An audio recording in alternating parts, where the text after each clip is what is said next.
Well, hey everybody, it's Dr. Drake 63 here today, and I've got another blue box. I know what you guys might be thinking. Oh, he's gonna show us another Smith & Wesson that he just bought. Something of that nature, right? Well, no, we're doing something a little bit different today. Today, we're going to take a look at what is kind of a bucket list item I've had for a long time. No, it's not a Colt revolver. It's Colt 1911. Specifically, it's the Colt 1911 model, which is the government model. And this is the Model 80. And this is how it comes to you in a plastic bag. I'd already wiped some of that Cosmoline off, and now I'm going to have to do that again, or whatever they pack this stuff in. It comes not shiny, so you do have to work at it a little bit to get that original packing grease off of there, or whatever they use. But this ends up being a real pretty gun. This is a blued 1911 5-inch barrel, caliber 45 Colt. The official model number of this is 01991, or 1991. We'll talk a little bit more about what that means in a minute. But the good folks at Colt will put their warning information on a tag when you buy the firearm instead of all over the barrel, which I appreciate greatly. I can't tell you how much I am not a fan of people putting all that kind of information on the barrel. Also included, besides the magazine, Colt magazine that comes with it, they give you an extra one. This lock, which is going to go in my box of locks. I could sell these things, no question about it. A little bit of the Lucas Oil Extreme Lube that Colt recommends, and whatever. The instruction manual, which talks all about the Series 80 pistols, and you can kind of look for yourself right there which one those are. The government model, the 1911 A1 models, which this fits into that category. Well, this is the government actually. The combat trigger, the railgun, the combat commander, so forth and so on. And basically, all Model 80 means is it's a firing system that has an internal block to keep this firearm from going off if you drop fire it. That's really the big difference. And when we take this apart in a second, you'll see that. But this right here is a beautiful gun. I've been wanting one of these for a long time, the Colt. Something that kind of mimics the original. I owned a number of 1911s in the past. This is my first I ever had. It was a Rock Island GI model, kind of a Series 70 design, and budget entry level. Also in the what I consider budget entry level was this PT 1911, which was Taurus. I would never recommend this in a million years based on quality of construction, and I'll leave that there. The Ruger SR 1911 was a nice pistol. I didn't care for the trigger all that much, and just really didn't like the way it looked. It was too much of a diversion from the classic design, which obviously is my preference. The last 1911 I had before this was the Springfield GI model, which I thought most closely mimicked the Colt in terms of quality and appearance and overall functionality. At the end of the day, what I've always wanted was the Colt. I found what I considered to be a pretty good deal on one, and found the model I wanted. Now, for purposes of comparison, next to this Colt, I've got another semi-auto, which is a Glock 19. This is my everyday carry gun. You can kind of get an idea of the size difference. And looking at what is a pretty popular frame size and barrel size, a 4-inch barrel, Smith & Wesson 586 and 357. You can see dimensionally that Colt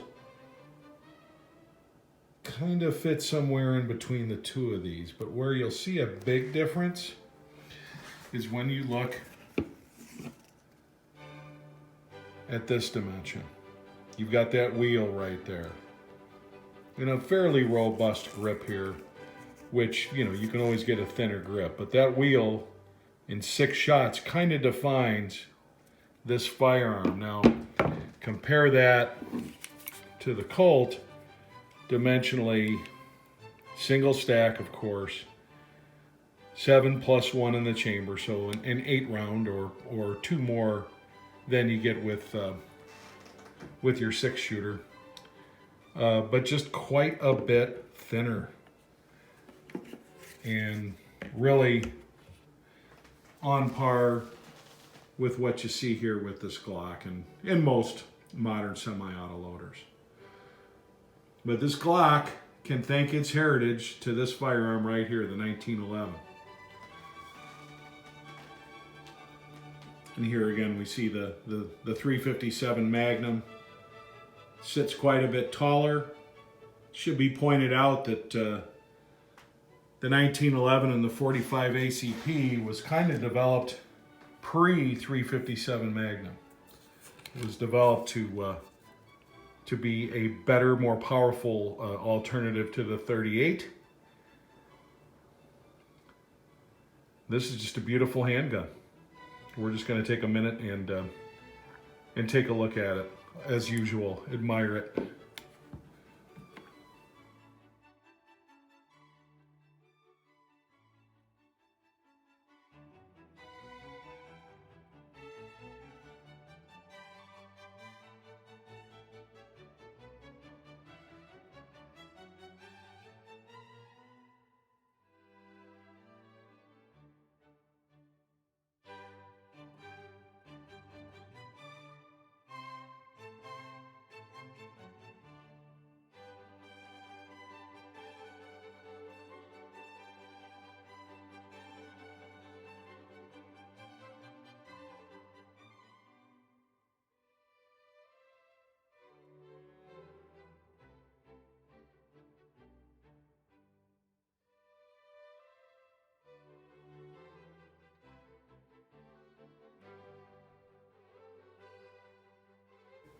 As I mentioned, you do not see any read owner's manual garbage on here or any of that stuff, which drives me nuts in a firearm.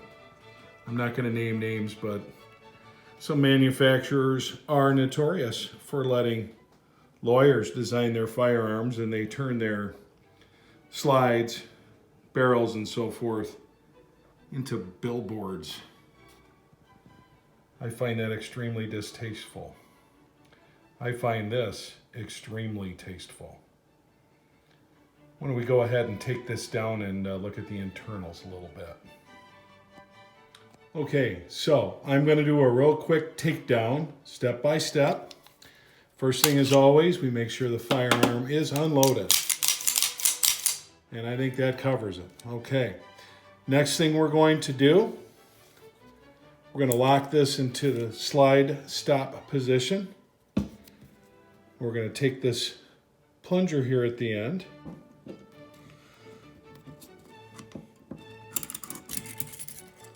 Carefully release tension on that spring, okay?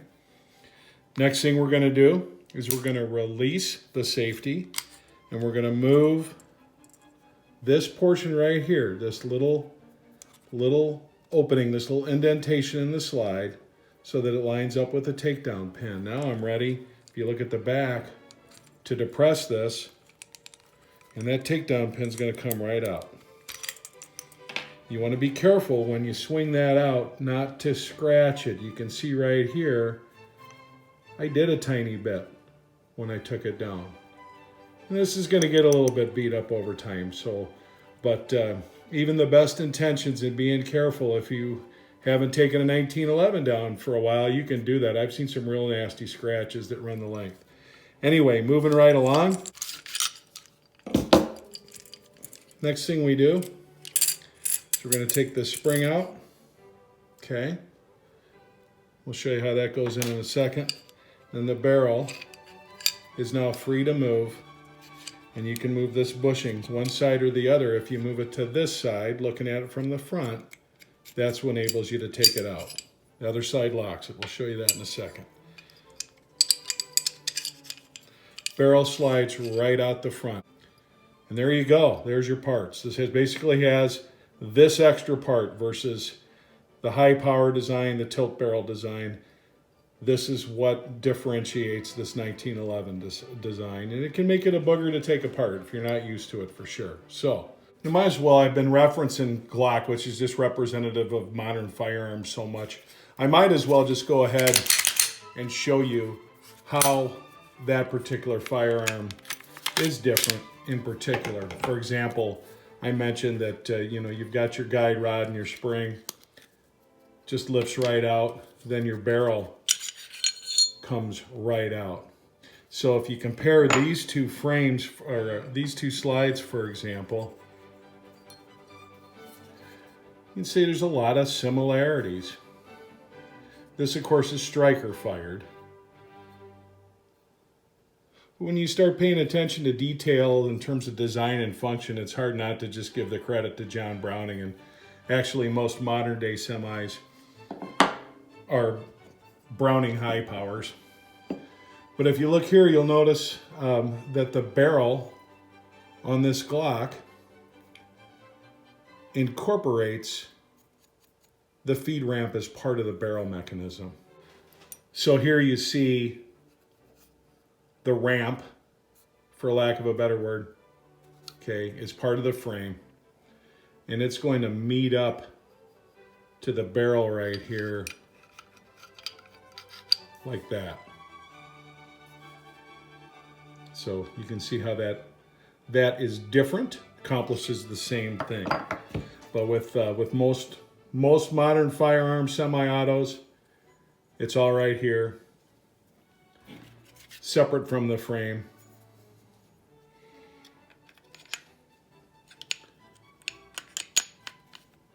And sits right there, so the magazine feeds directly into it. Putting it back together, what do we do?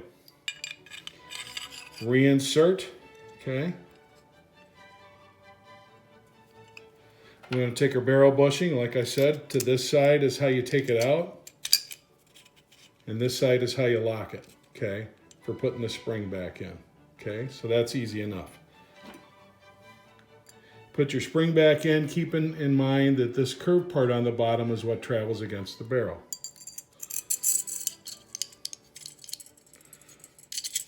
And you can see that right there, okay? But I will tell you, you will incur more frustration and probably more damage to your slide if you are indeed not lined up and through this pin. You might think you are and then find out you're not. So carefully, we're reattaching the slide here.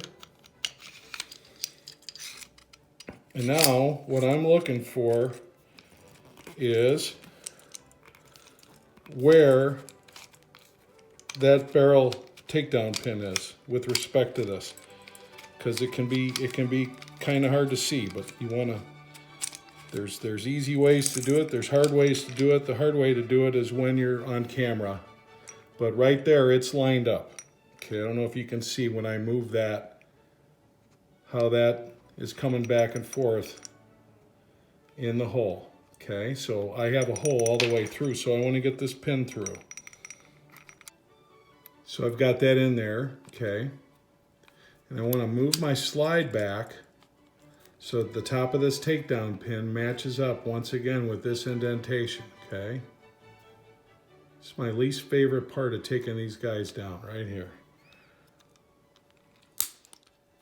So you make sure that pin is depressed all the way, and you can tell when you see it coming out of the middle. Now, if you miss that hole, you're going to see a little bit of a gap there, and then it can get frustrating. If you try to force stuff, whatever, you can drive yourself nuts. My suggestion is if you don't get it right and it feels like it's stuck, get something plastic, something that you can apply some pressure without having to worry about screwing up your frame. screwing up your finish. So, but basically you pop this back in. Now the next thing we're gonna do is we're gonna insert your end of your plunger. Like to relock the frame for that. As you can see, got to be careful with this. It's definitely a two-hand operation, and that's what you're doing right there.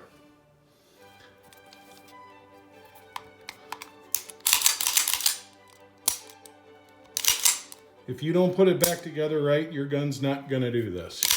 It's really that simple, okay?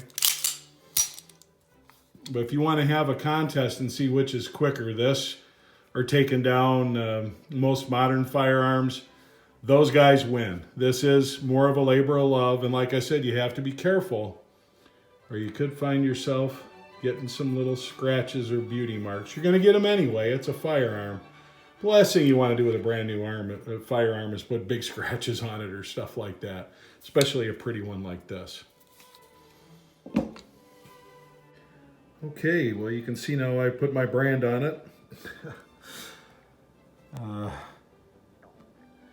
I will tell you this: it came out of the box. Came out of the box perfect, without a doubt, and it's still a beautiful firearm. But it's been a little while since I've taken down a 1911. So even though I know how to do it, this has always been the part that I've struggled with the most.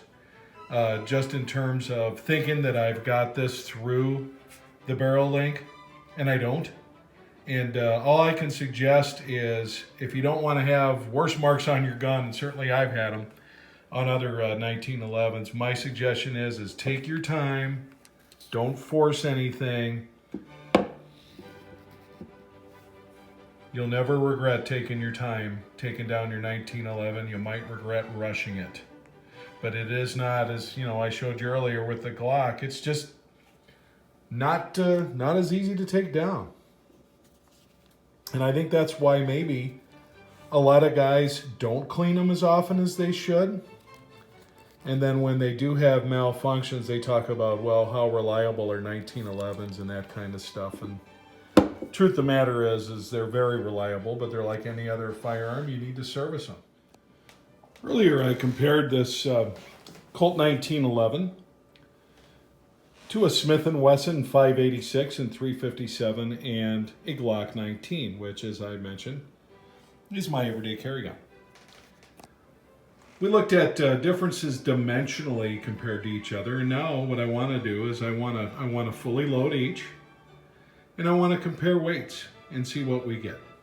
We'll start with the Colt. We see that the Colt comes in at 2 pounds, 11 1/4 ounces, fully loaded. Compare that to the Glock with more than twice as many rounds of smaller caliber ammo, and we're at 1 pound, 15.3, so it's about 2 pounds, this one. And finally, we'll compare it to the Smith & Wesson, which is an L frame, and that is 2 pounds, 13.4 ounces. And again, fully loaded, as you can see right there. Now you might ask yourself, well, why are you making these comparisons with loaded firearms? Well, who's going to carry an unloaded one? So there's 2 pounds, 13. It's 2 pounds, 11.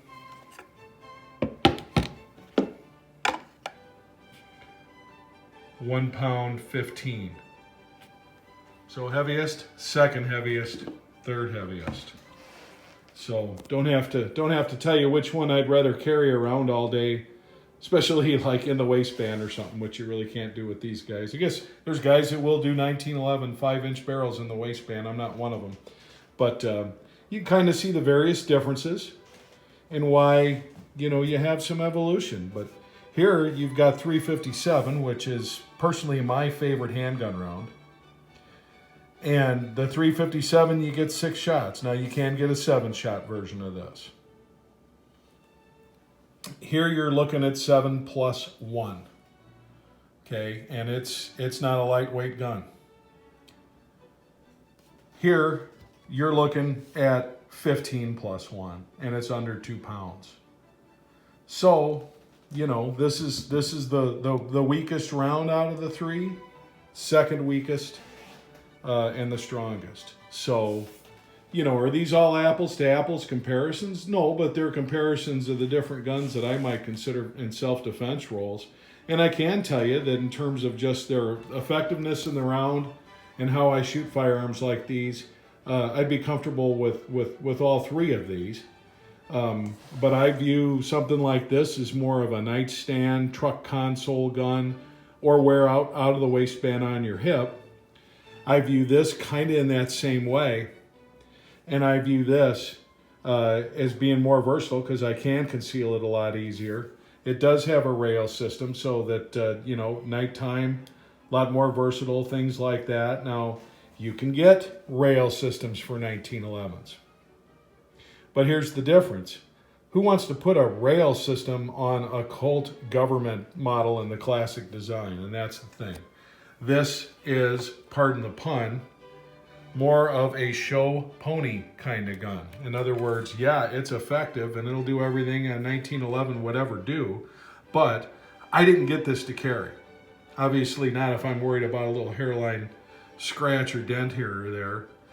I got this firearm because I think it's cool looking. I'm gonna shoot it. It's gonna be a nice range gun. I'm definitely not gonna make it a safe queen, but it's not gonna be carried. And if I do, it'll be in a nice leather out of the waistband holster. Very much like I do with this. This Glock here gets rode hard and put to bed wet every day. I've been carrying this in the waistband for over a year, shooting it quite a bit as well, and thing looks brand new. It's got some smiles on the barrel. But other than that, the thing looks brand new. So different choices, different kind of generations, if you will. I know a lot of guys are going to say, give me that revolver any day. And I certainly wouldn't feel bad about it. As you know from a lot of my videos, I love my revolvers. This is a little bit different. This is a little bit different. I view this as something that's nostalgic. I view this as something that shoots a great round. I'm probably not going to shoot a lot of hollow point through these. It's more of a 230 grain ball for me. And if you want to look at some real interesting ballistics tests, go over and look at Paul Harrell's channel where he breaks stuff down like you wouldn't believe with real world examples of shooting different mediums, chronographs, you name it. And one of the things you'll find is that 45 ball is about every bit as effective in 230 grain as shooting hollow points. And these kind of guns tend to be a little bit more finicky about ammo, especially hollow points. So, you know, there's that to consider. Obviously, this gun isn't going to be picky about ammo. And this shoots everything I put through it. I put everything through it. So, again, different designs. John Browning gets credit for this one. And really, truth is, not materials-wise, but design-wise, John Browning gets the credit for this. This is the evolution in John Browning design from this.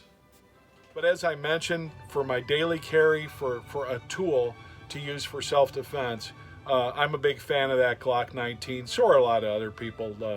Larry Vickers comes to mind, and a number of other folks who just recognize it for being the tool it is. Does that mean that it's a cooler gun than a 1911? Absolutely not. Absolutely not. This is a firearm that is definitely functional from 1911 through 2 world wars, Korea, Vietnam, various conflicts up into the 80s, and still today, various versions of this firearm, albeit not this blued steel and wood version, are being used by various military forces around the world, including some of our special forces. It's a heck of a gun. There's no question about it. It's just that there's been time to develop mostly materials off of this design and its subsequent design, the Browning High Power, which John Browning himself said was the final evolution of this pistol. So you could take his word for it or not, but it's what almost everything's pretty much based off today, that tilt barrel kind of design. But these are great. You're going to see this in more videos, obviously. And but I want to thank everybody who tunes in. I appreciate you watching. Want to remind everybody too, it's very important, support the National Rifle Association. This is Dr. Drake, exercising that trigger control, saying thank you very much for tuning in, and we'll see you next time.